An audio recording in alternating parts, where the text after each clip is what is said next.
pela primeira vez revela: tu és o Filho de Deus. Então nós temos aqui eu queria não falar do texto, mas falar da figueira. Que árvore é essa que a gente está vendo aí? Figueira. Kleber, que fruto dá a figueira? Caleb. O que eu chamei ele? Kleber. Ah, Caleb, que fruto que dá a figueira? Figo. Então, bom. Olha aí. Deixa o menino aí. Então, figueira. Nós temos algumas passagens do Novo Testamento que Se ela sair no vídeo dessa figueira. vez. Essa aí não tem fruto nenhum. Foi essa aí que Jesus amaldiçoou? Deixa eu tentar dar a explicação para vocês. O texto conta o seguinte: não era a época de figo, e Jesus passou de longe e viu uma figueira que tinha folhas, e quando ele se aproximou, ele viu que não tinha frutos. Gente, Essa é a figueira. isso é uma parábola, isso é Jesus ensinando para você não mostrar por fora o que você não tem por dentro. Não coloca um anel de zircônia para que todo mundo pense que esse anel é de brilhante. Não coloca no teu fusquinha o símbolo do BMW para todo mundo dizer: ah, mas olha esse BMW novo. Não, não é. Você coloca o símbolo certo, sempre. Não tentar enganar, não tentar mostrar algo que você não tem. Quem conhece a fisiologia da figueira sabe que a figueira, as folhas caem no inverno, tá vendo que as folhas estão caindo quase todas, e quando é na primavera, o que vai acontecer? A folha nasce. Quando nasce a folha, nasce o temporão. Não existe folha sem o fruto. Quer dizer, quando ela tinha que ter o fruto. E como ela não tinha o fruto, Jesus está dizendo assim: se você mostrou que tinha folha, para todo mundo achar, deve ter, e chegou lá não tem fruto, é como eu chegar e achar que você colocou um cheiro muito bom de carne, mas quando chega não tem carne nenhuma, só tem alguma coisinha pequena. Então essa é uma das parábolas de Jesus, que ele fala sobre a figueira. Tem outra, essa aí é que ele amaldiçoou a figueira. Tem outra também com Natanael. Não tem uma história com Natanael? Natanael, Jesus fala para ele o quê? Eu vi você... Você é um bom israelita, eu vi você embaixo de uma figueira. Quem lê isso e não conhece os costumes de Israel, não está entendendo nada, não pode entender. E se ele estivesse embaixo de um pé de pitomba, ele seria um mau israelita? Gente, o que acontece?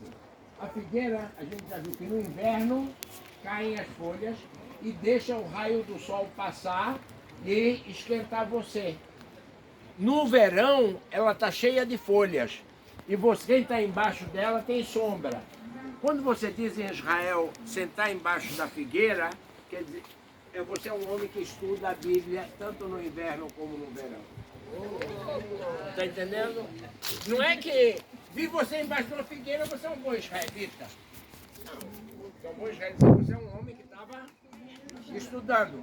Se ele estivesse embaixo da figueira coçando o pescoço, não era bom israelita. Gente.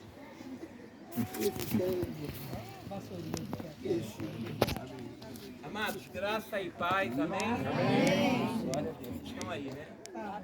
Escolha o texto que tem a ver com esse local geográfico no qual nós estamos agora. E dar uma palavra breve aqui, depois vocês vão poder conhecer, tirar fotos, entender melhor esse lugar. Se encontra em Mateus capítulo 16, versículo 13. Essa passagem também está em Marcos e Lucas, mas eu vou ler aqui em Mateus capítulo 16, versículo 13. A palavra diz assim: indo Jesus para os lados de Cesareia de Filipe, perguntou aos seus discípulos: quem diz o povo ser o Filho do Homem? E eles então responderam: uns dizem João Batista, outros Elias, outros Jeremias, ou algum dos profetas. Aí o Senhor disse: mas vós, continuou ele, quem dizeis que eu sou? Respondendo então Simão Pedro, disse: Tu és o Cristo, o Filho do Deus vivo. Então Jesus lhe afirmou: Bem-aventurado és, Simão Barjonas, porque não foi a carne e sangue que te revelou, mas meu Pai que está nos céus. Também eu vos digo que tu és Pedro, e sobre esta pedra edificarei a minha igreja, e as portas do inferno não prevalecerão contra ela. Foi nesse local. Glória a Deus! Glória a Deus. Amados, deixa eu dar uma palavra. Nós conhecemos aquela passagem de João, que quando Jesus entrou em Samaria, eu também citei isso ontem, Jesus ele foi ao poço de Jacó, mas quando ele entrou em Samaria, nenhum dos discípulos queria ir com ele. Por quê? Porque eles traziam as mágoas, as lembranças, né, dos antepassados. Ora, afinal, os judeus não se comunicavam com os samaritanos. Cesareia de Filipe. Por isso que Jesus apareceu sozinho. É o que o pastor falou na E pregação. ali ele foi por causa daquela mulher, como ele foi enganado por causa daquele homem demoniado. E na verdade, Jesus quando trouxe os discípulos aqui, Jesus queria curar, né, os discípulos, né, tudo aquilo que nos faz mal, tudo aquilo que fica agarrado, né, fica como uma crosta na nossa alma. E, né, de fato, esse lugar aqui, Cesareia de Filipe, era marcada por isso que Efraim falou há pouco, era um lugar de sacrifício a deuses pagãos. Então os judeus, né, eles tinham uma aversão a isso. Né? Quanto mais longe eles pudessem ficar, eles ficavam. E como aqui era um lugar, ali tem uma cratera que vocês vão conhecer daqui a pouco, que era um lugar que se adorava ao deus Pan, né? Moloque também tinha sacrifício aqui, né? Recebia sacrifício de criança, vários deuses gregos. Então era um lugar que já havia uma aversão dos judeus. Eles não queriam vir aqui porque era um lugar de sacrifício. Segundo motivo que eles também não queriam estar neste lugar é porque o próprio nome, Cesareia de Filipe, né? Filipe, filho do Herodes o Grande, né? Que edificou esse lugar e no caminho de seu pai, que construiu a Cesareia Marítima, que vamos conhecer, para homenagear César, Filipe construiu a Cesareia de Filipe, também com a mesma intenção, né, de se tornar conhecido em Roma. Então, era um local onde os cristãos tinham um tipo de preconceito para vir, né? E por Porque isso eles não também, conheciam. o povo judeu ele estava subjugado ao Império Romano. Então era um lugar que naturalmente os discípulos não queriam vir, porque era um lugar de sacrifício pagão e era um lugar também que trazia a lembrança de que isso aqui era para homenagear aqueles que os oprimia, que era Roma. Então eles não tinham desejo, mas o Senhor os trouxe aqui com uma intenção de mostrar a autoridade que está sobre a nossa vida. Muitas vezes nós não temos noção do poder e da autoridade que o Senhor nos concedeu.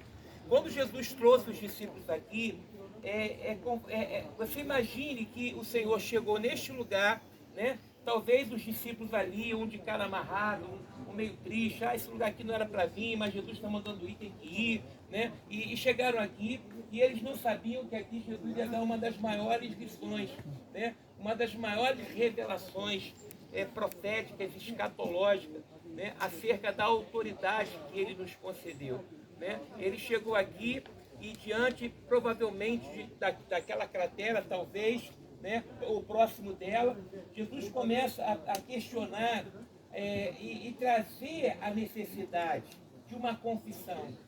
Olha que coisa tremenda. A Bíblia diz que se com seu coração você crer e com a sua boca você confessar que Jesus Cristo é o Senhor, você será salvo. Né? Então, primeiro você tem que crer aonde, irmãos? Diga, coração. Coração. Depois você tem que confessar com a boca. Confessar com a boca. Aquele que crer de coração e confessar com a boca que Jesus Cristo é o Senhor, será salvo. Você pode glorificar a Deus. Aleluia, Senhor.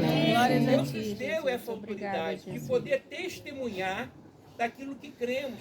Ele deu poder aos homens. Ele deu ministério aos homens. Cada um de vocês que estão aqui, tenha certeza no seu coração, Deus deu a você dons, talentos e ministério. Você está exercendo o seu chamado? Tu está exercendo o seu chamado? Vamos ficar de pé, queridos, na presença do Senhor. vamos entender que nós não viemos aqui por vir, nós viemos aqui porque era necessário vir aqui. Era necessário você entender que hoje aqui tem pedras, mas na época de Jesus era terra, provavelmente, era barro. E por aqui Jesus passou para confrontar, curar e fazer com que nós venhamos expor para fora aquilo que Deus já colocou lá dentro. Porque o que contamina o homem não é o que entra, mas o que sai do homem. Nós temos uma convicção lá dentro que nós temos que expor ao mundo. E o que nós temos que revelar ao mundo é que Jesus é o Cristo. Nós temos que levar essa palavra, querido. Importa, diz a palavra de Deus, agradar a Deus e não a homens. Quantas vezes nós queremos ser, é uma palavra muito usada hoje, né? Politicamente correto, não é verdade? A gente não pode falar, a gente não pode isso. Irmãos, é a maneira com que o mundo estabeleceu e imprimiu uma verdade para calar a boca de quem tem a palavra. Lá em Atos diz a palavra do Senhor que quando prenderam os apóstolos, né? E estava uma ruaça do lado de fora, né? Havia a multidão que hoje no Brasil aparece lá nos quartéis, começaram a pedir a soltura de Pedro, estavam presos os apóstolos. E eles não aguentando a pressão, sabe o que eles fizeram? Ó, não tem jeito, não tem que soltar os homens, senão eles vão invadir essa prisão aqui e vão matar até a gente. Eles imaginando que os cristãos iam fazer isso, né? Aí chegaram para eles, para Pedro lá dentro, e falaram o seguinte: olha, nós temos poder de soltar vocês, nós vamos soltar vocês. Mas vocês não preguem mais o Evangelho, vocês não podem mais pregar. Está combinado assim? Eles já teriam que soltar. Mas eles usaram de artimanha dizendo: olha, nós vamos soltar e vocês ficaram. O que eles responderam? Como poderemos deixar de falar daquilo que temos visto e ouvido? É impossível para quem nasceu de novo. Você nasceu de novo, amém? Você tem uma vez teu santo nome nesta manhã, uma manhã maravilhosa, bendita, Senhor. Ó Deus, onde nós te louvamos pelo sol que brilha neste lugar. Ó Deus, pela água que o Senhor faz brotar do Hermon, Senhor. Sabemos que aqui em Cesareia de Filipe, ó Pai, é uma das fontes do Rio Jordão. Ó Deus, que alimenta o mar da Galileia e que vai desembocar também no Mar Morto.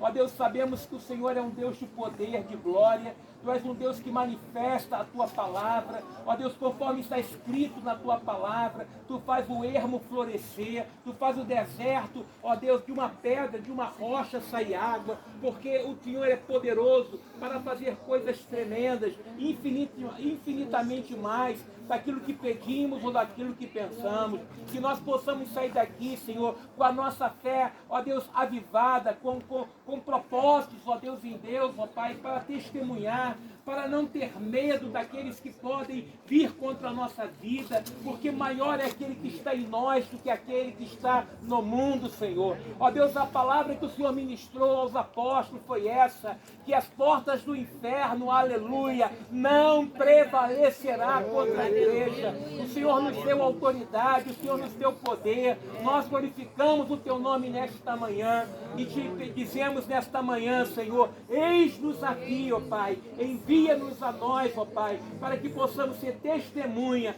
nesta geração que Jesus Cristo é o Senhor dos senhores, é o Rei dos reis, ó Pai. Que nós possamos levar a Tua verdade para que o Teu santo e poderoso nome seja glorificado na terra, como Ele é exaltado e adorado nos céus. Nós assim oramos e glorificamos no nome de Jesus. Amém. Amém. E amém. Amém. Até daqui a pouco, gente. Fiquem com Deus. Que Deus abençoe.